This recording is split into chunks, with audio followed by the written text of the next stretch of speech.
I want to bring in Paul Rakoff, who's the founder and CEO of Independent Veterans of America, host of the Independent Americans podcast, and someone who has, through his service and his advocacy, been a leading voice on civil-military relations for some time now. Welcome. Thank you for having me. What about this speech was traditional under the rules, and what departed from the rules? Just starting there. Nothing about it was traditional. The entire thing is unprecedented. We didn't gather all our senior military leaders after 9/11, so there is no precedent for this. And I think that's really important to frame what is the latest step in the removal of the guardrails that protect the politicization of our military. I've said for weeks, and especially right now, the most important story in America and in the world is that Donald Trump can do whatever he wants with the greatest military the world has ever seen.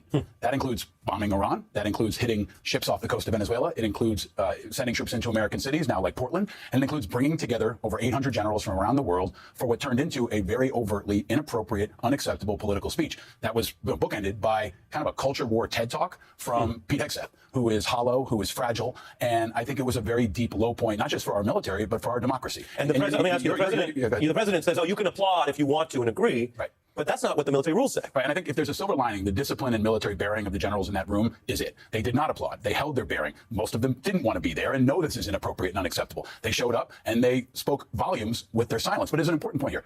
They got what they wanted. Trump and Hegseth got what they wanted, which was the content and the giant photo op. The audience was not the generals in the room. The audience was the American public. Right. The audience was the world. And what the message was is, I have total control of the military.